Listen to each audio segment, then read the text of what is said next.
Hey everyone, Golden Ninja 3000 here again. Today I'm reviewing LEGO Ninjago Legacy set number 71704 Kai Fighter. This set is for ages 8 and up. It has 513 pieces. It released in August 2020 for $40 in the US, and it includes 4 minifigures. So here's Kai. This minifigure is currently exclusive to this set, and he appears to be based off of the Tournament of Elements outfit from Season 4. I'm not that bothered by them kind of blending outfits like that, because the biggest part of the rebooted outfits were just that they had hair and that little face mask. So I'm perfectly fine with this minifigure. I think it's really cool, and I do love that back printing with his old emblem on there. Now, he does have his usual alternate face over there.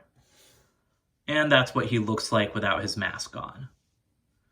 So here's Lloyd in his Tournament of Elements outfit. I'm really annoyed with this minifigure. I do not want him in this set. I'm really tired of him, to be honest. He came in 2 sets in earlier 2020 in January. He came in his own Jungle Raider set and then also again in the Thunder Raider. Every other ninja has only been appearing in 1 set, and his inclusion here annoys me because we don't have Zane in one of these Legacy Tournament of Elements outfits.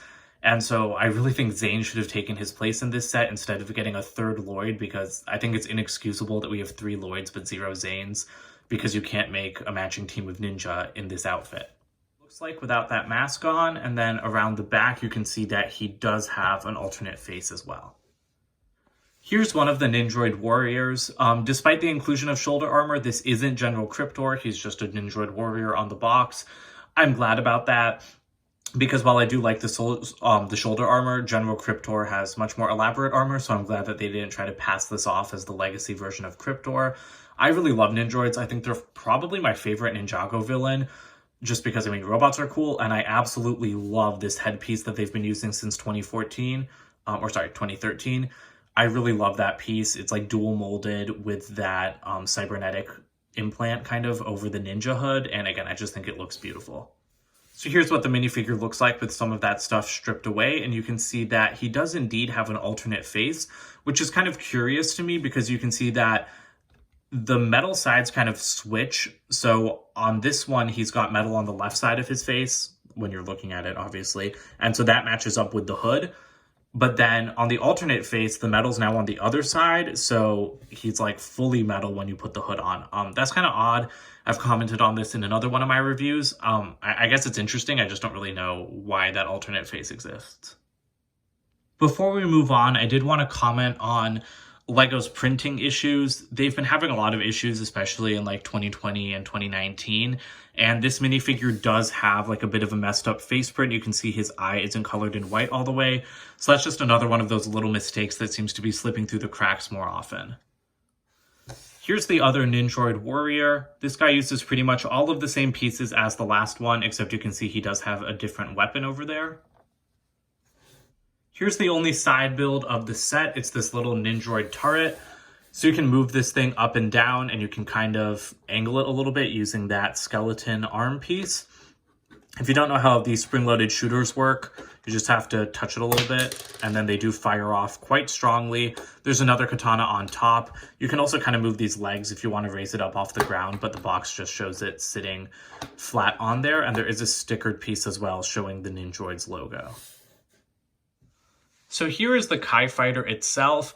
If you didn't know, all Legacy sets are pretty much remakes of older sets. This is a remake of the Kai Fighter set from 2013, which was $20. This one's $40. It's twice as big.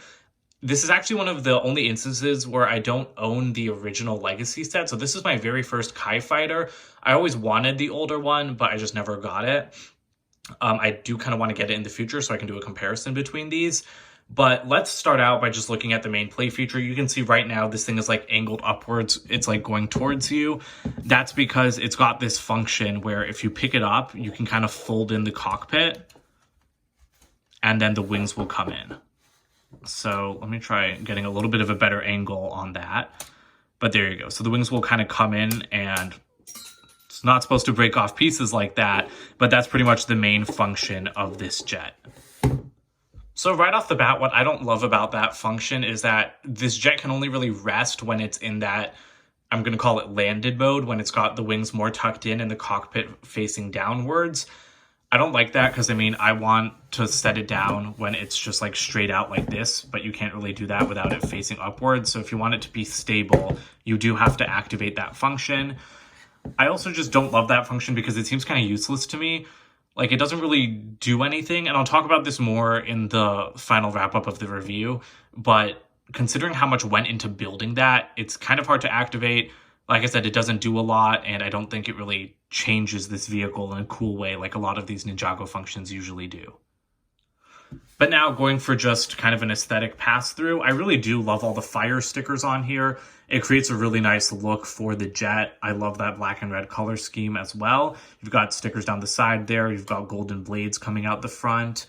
You've got these little trapezoidal flags on the side, and you can kind of angle these around, although they do include like these Exoforce arm pieces here to try to get them to stay in one place.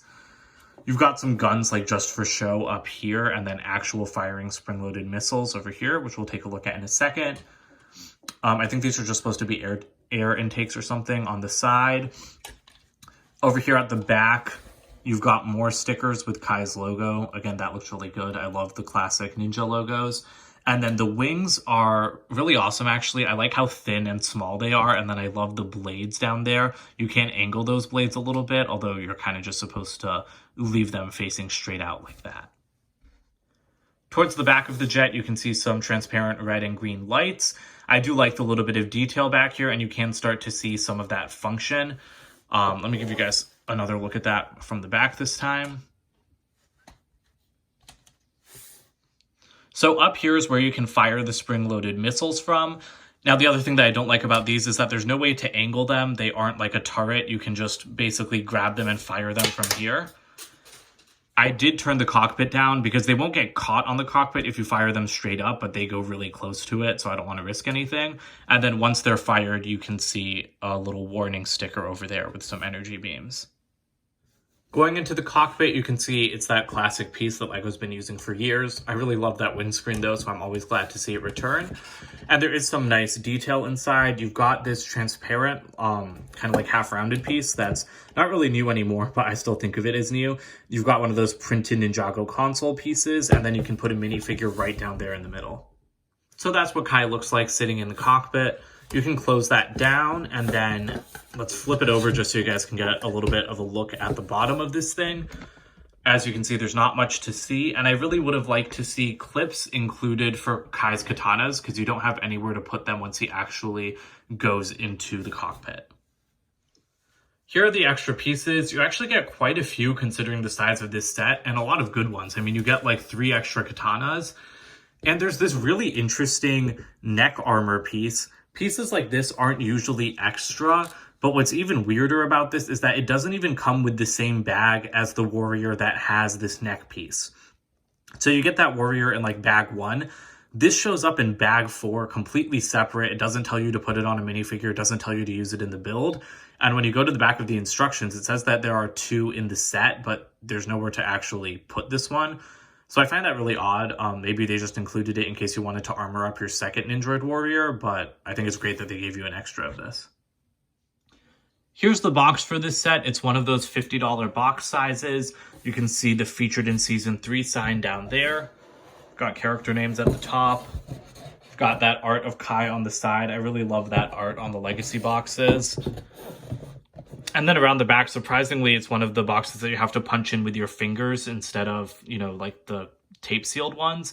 Shows the play features, and then it does show some shots of the vehicle from the show as well, which I like.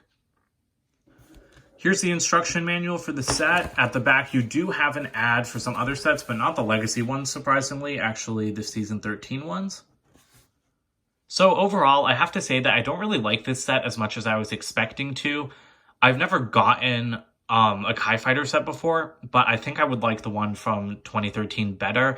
This one just seems way too large considering that it doesn't really do anything. I don't like that play feature. I don't think it's very useful. I don't really get the point of it, honestly. I don't remember what this thing did in the show. It's been too long since I've seen that season.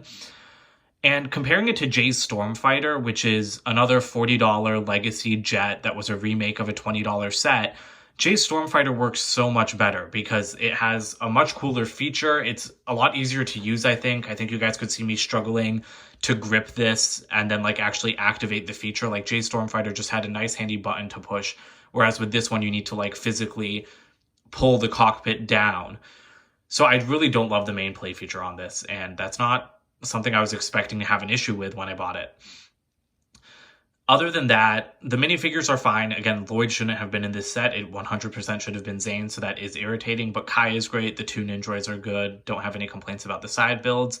The only other thing I would have changed is making that the spring-loaded shooters on the actual vehicle up there. I would have made that a turret to make it easier to turn around and aim, because right now you can only shoot them straight forward.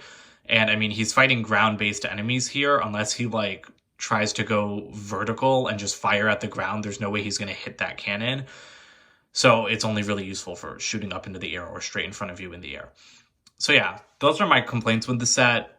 Again, if you're going to buy a $40 Ninjago jet, I would say go for Jay's Stormfighter over this, since that's one of my favorite legacy sets, and this is honestly one of my least favorites. But that's it for today, so don't forget to comment, like, and subscribe, and check out my website, goldenninja3000.com. I'll see you guys with more videos soon. Bye for now.